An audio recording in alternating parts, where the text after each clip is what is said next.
आपने बचपन में कई खिलौनों से खेला होगा और हर नए खिलौने के मिलने के बाद हमारे लिए सारे खिलौने पुराने हो जाया करते थे। लेकिन शुक्र है टॉय स्टोरी मूवीज का, जिसने खिलौनों के इमोशंस के बहाने ही हमें चीजों और लोगों की अहमियत हमारी जिंदगी में समझाया। यही कारण है कि डिज्नी की मूवी होने के बावजूद भी ये मूवी सिर्फ बच्चों के लिए नहीं बल्कि बड़ों के लिए भी एक बहुत बड़ा सबक है। और यही वजह है कि ये मूवी सीरीज क्रिटिकली और फाइनेंशियली इतनी ज्यादा सक्सेसफुल है। और पिछले कम्युनिटी टैब में इस टॉपिक को वोट करके और हमें बार बार ये टॉपिक कमेंट में सजेस्ट करके आपने साबित कर दिया है कि आप इस फ्रेंचाइजी के बारे में और भी बहुत कुछ जानना चाहते हैं। थैंक यू आप सभी का, आपका हुक्म सराखों पर। ऐसे ही ऑसम टॉपिक्स को सजेस्ट करते रहिए और हम वीडियो लाते रहेंगे। तो चलिए इसी नोट पर जानते हैं 15 अमेजिंग, माइंड ब्लोइंग और awesome the toy story movies facts, वो भी भारी भरकम स्पॉयलर्स के साथ। क्यों? क्योंकि आज की इस वीडियो में आपको पता चलेगा कि कौन कौन सी मूवीज बनी टॉय स्टोरी के लिए एक बहुत बड़ा इंस्पिरेशन। ओरिजिनल स्क्रिप्ट के हिसाब से वुडी और बज आखिर किस तरह से दिखने वाले थे, किसने और कहां पर बनाई है टॉय स्टोरी की एक लाइव एक्शन मूवी। जानेंगे कि टॉय स्टोरी 1 की डेवलपमेंट में कौन कौन सी चीजें चैलेंज बनी और किन किन चीजों से कॉम्प्रोमाइज करना पड़ा। और जानेंगे कि कौन सी गलती की वजह से टॉय स्टोरी 2 ऑलमोस्ट डिस्ट्रॉय होने वाली थी। ये और बहुत कुछ आपका इस वीडियो में इंतजार कर रहे हैं, तो देर किस बात की। हे गाइस, मेरा नाम है पंकज सागर और आपका स्वागत है गेमों को हिंदी के एक और फ्रेश वीडियो में। Now without wasting any more time, let's get started.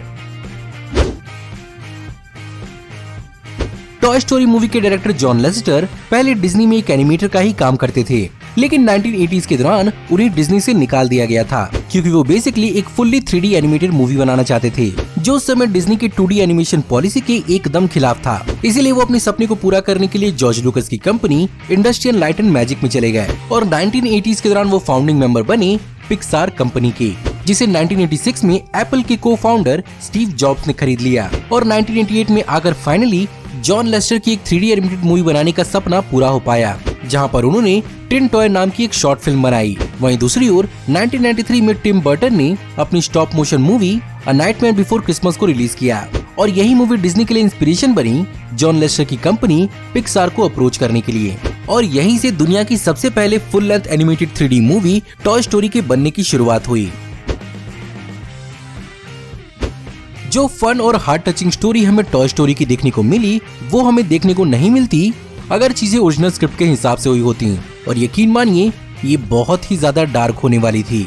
Example के रूप में वुडी बहुत ही ज्यादा मीन दिखाया जाता, जहाँ पर इनिशियली उसे एक वेंट्रिलोक्विस्ट डमी के रूप में डिजाइन किया गया था, जो सारे के सारे खिलौनों पर अपनी दादागिरी जमाता। और उस समय डिज्नी के फिल्म डिवीजन के चेयरमैन के अंदर इस कैरेक्टर को मेन विलन के रूप में ही तैयार किया जा रहा था। वहीं पर दूसरी ओर बज लाइटयर की जगह पहले टिन टॉय मूवी का टिन ही हमें दिखने वाला था, जिसे बाद में जॉन लेस्टर के खिलौने जी.आई. जो पर मॉडल किया गया। आगे जाके इसे फिर से बदला गया और इसे एक स्पेस रेंजर बनाया गया, जिसका कलर पहले लाल था और इसका नाम लूनर लैरी था। फाइनली जॉन लेस्टर और उनकी वाइफ ने डिसाइड किया कि इस कैरेक्टर का कलर व्हाइट, ग्रीन और पर्पल होगा और फाइनली इसका नाम बज लाइटयर famous American astronaut Buzz Aldrin पर रखा गया, जो नील आर्मस्ट्रांग के बाद चांद पर कदम रखने वाले दूसरे इंसान थे। जॉन लेस्टर ने हमेशा से ही वुडी की आवाज के लिए टॉम हैंक्स को ही कंसिडर किया था, क्योंकि वो जानते थे कि टॉम हैंक्स की इमोशनल रेंज ही वुडी के कैरेक्टर के साथ जस्टिस कर सकती है। और लकीली टॉम हैंक्स इस कैरेक्टर के लिए मान भी गए। लेकिन ये काम टॉम हैंक्स के लिए आसान नहीं था, क्योंकि टॉम हैंक्स ने इस कैरेक्टर की रिकॉर्डिंग 1992 से लेकर 1993 के बीच में किया है और इस दौरान वो स्लीपलेस इन सिएटल और a league of their own movie की शूटिंग कर रहे थे। और इन्हीं मूवीज के ब्रेक के बीच में वो इस मूवी की रिकॉर्डिंग करते थे और इसे उन्होंने 1993 की फिलाडेल्फिया और फॉरेस्ट गम मूवी की शूटिंग से पहले खत्म कर लिया था, क्योंकि उनके लिए सैड रोल्स के बीच में एक चेयरफुल रोल करना बहुत ही ज्यादा मुश्किल था। वहीं पर पहले बज लाइटयर का रोल बिली क्रिस्टल को ऑफर किया गया था, जिसे ठुकराकर वो आज तक पछताते हैं। वहीं पर बाद में इस रोल को बिल मरी, जिम कैरी और शेवी चेज को भी ऑफर किया गया, लेकिन फाइनली इस कैरेक्टर का रोल टिम एलन ने प्ले किया। तो सबसे बड़ा सवाल है कि आखिर ओरिजिनल स्क्रिप्ट को बदला क्यों गया। जॉन लेस्टर अपने तैयार किए हुए स्टोरी बोर्ड्स और फुटेज को हर हफ्ते ही डिज्नी के एग्जीक्यूटिव्स को दिखाया करते थे और ऐसे ही करते करते उन्होंने टॉय स्टोरी की आधी मूवी कंप्लीट कर ली। पर 19 नवंबर 1993 को एक ऐसा दिन आया जिसे डिज्नी में द ब्लैक फ्राइडे इंसिडेंट कहा जाता है, जहां पर वॉल्ट डिज्नी फीचर फिल्म के प्रेसिडेंट पीटर श्नाइडर को इस मूवी को देखकर बहुत ज्यादा गुस्सा आया था और उनके हिसाब से जॉन लेस्टर की ओरिजिनल स्क्रिप्ट डिज्नी की मूवी बनने लायक बिल्कुल भी नहीं थी। वहीं पर टॉम हैंक्स को भी वुडी का रोल रिकॉर्ड करते समय बहुत ही ज्यादा डार्क लगा था। टॉम लेस्टर ने अपने किए के लिए सबसे माफी मांगा और डिज्नी से 2 हफ्ते की और मोहलत मांगी। जहां पर उन्होंने 3 और राइटर्स के साथ साथ जॉस व्हीडन को इस स्टोरी को ठीक करने के लिए हायर किया।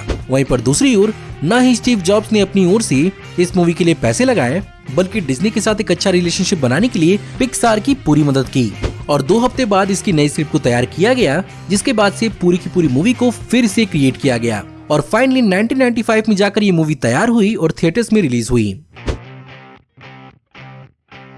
1993 के जमाने में कंप्यूटर्स इतने एडवांस नहीं हुआ करते थे जो वो आज के एनिमेशन के बेसिक सिमुलेशंस और कैलकुलेशन आसानी से कर पाएं। एग्जाम्पल के रूप में उस जमाने में क्लोथ और हेयर सिमुलेशंस करना बहुत ज्यादा मुश्किल था। एग्जाम्पल के लिए आप इस मूवी के अंदर सिड के डॉग पर ही गौर कर सकते हैं। यही कारण है कि आपको सारे के सारे एंडी के टॉय प्लास्टिक के टॉय ही दिखेंगे और जो थर्ड मूवी के अंदर विलन हमें लॉट्स ऑफ हगिन देखने को मिला है वो एक्चुअली फर्स्ट मूवी में दिखने वाला था, लेकिन हेयर सिमुलेशन में डेवलपमेंट न होने के कारण इसे इस मूवी के अंदर इंक्लूड नहीं किया गया। वहीं पर इस मूवी के अंदर ह्यूमन कैरेक्टर्स को डेवलप करना एक बहुत बड़ा चैलेंज था, क्योंकि ऑनेस्टली टॉयज और ह्यूमंस के स्किन के टेक्सचर्स में बहुत ही कम डिफरेंस था। इसीलिए मूवीज के अंदर ह्यूमंस का चेहरा बहुत ही कम दिखाया गया है और शायद आपको जानकर हैरानी हो कि एक ही ह्यूमन मॉडल्स को कई जगहों पर इस्तेमाल किया गया है और मूवी के अंदर ह्यूमन मॉडल्स की इतनी किल्लत थी कि एंडी के डैड को मूवी के अंदर इंक्लूड ही नहीं किया गया।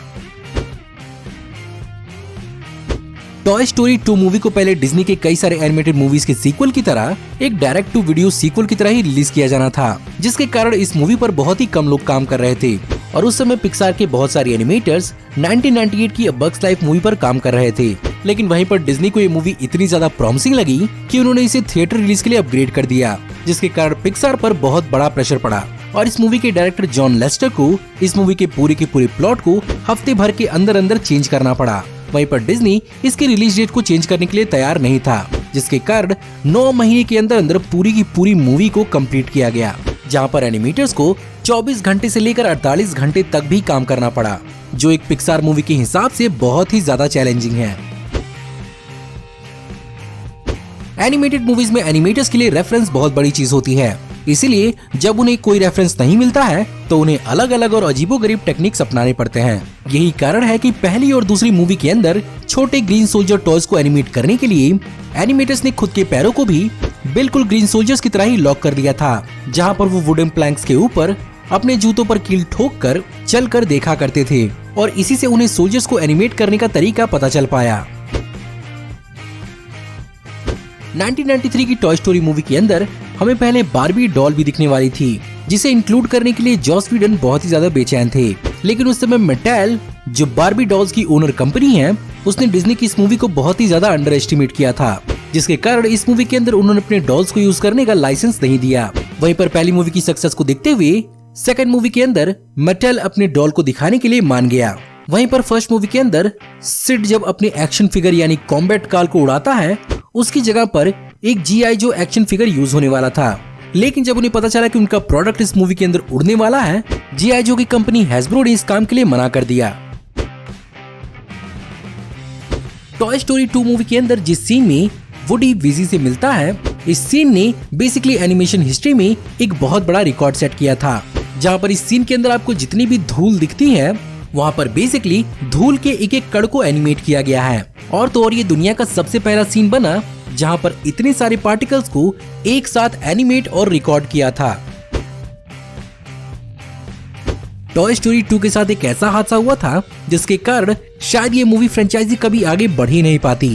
एक्चुअली हुआ ये था कि टॉय स्टोरी 2 के डेवलपमेंट के दौरान टॉय स्टोरी मूवी की जरूरी फाइल्स को यूनिक्स ऑपरेटिंग सिस्टम के कनेक्टेड कंप्यूटर्स में स्टोर किया जा रहा था, जिसके कारण किसी ने गलती से इन्हीं में से एक कंप्यूटर सिस्टम के टर्मिनल में RM स्पेस स्टार दबाकर एंटर कर दिया और ये बेसिकली यूनिक्स में सारे के सारे फाइल्स को डिलीट करने का कमांड होता है। फिर क्या था, एनिमेटर्स की महीनों की मेहनत कुछ ही सेकंड्स के अंदर धीरे धीरे करके डिलीट होने लगी, जिसके कारण कंप्यूटर्स को अनप्लग भी किया गया, लेकिन बात वहाँ भी नहीं बनी। आधे से ज्यादा फाइल्स तुरंत ही डिलीट हो गयी, यहाँ तक कि कंप्यूटर्स को अनप्लग करने की वजह से बैकअप भी करप्ट हो गया। लकीली इस मूवी की टेक्निकल डायरेक्टर गैलिन ससमैन के पास इस मूवी का एक कॉपी मौजूद था, जिसे वो घर पर काम करने के लिए ले गई थी और इसी एक कॉपी की वजह से पूरे के पूरे टॉय स्टोरी 2 मूवी को रिकवर किया गया।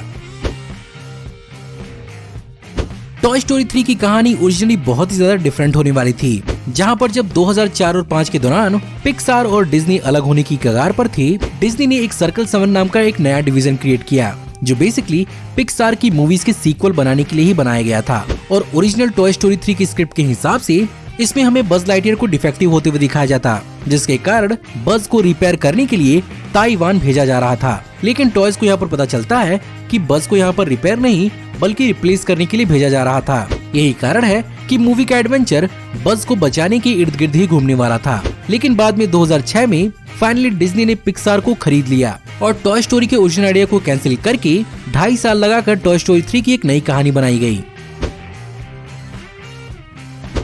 टॉय स्टोरी 4 के अंदर सारे के सारे ओरिजिनल एक्टर्स ने अपने कैरेक्टर्स को आवाज दी है। लेकिन टॉय स्टोरी 4 के दौरान मिस्टर पोटैटो हेड के वॉइस एक्टर डॉन रिकल्स की डेथ हो चुकी थी, जिसके कारण उनके कैरेक्टर के लिए डॉन रिकल्स के कई सारे आर्काइवल फुटेज को एक साथ जोड़कर अल्टर करके इस कैरेक्टर के लिए इस्तेमाल किया गया है, जिसका पता आपको शायद मूवी के अंदर एकदम नहीं चला होगा।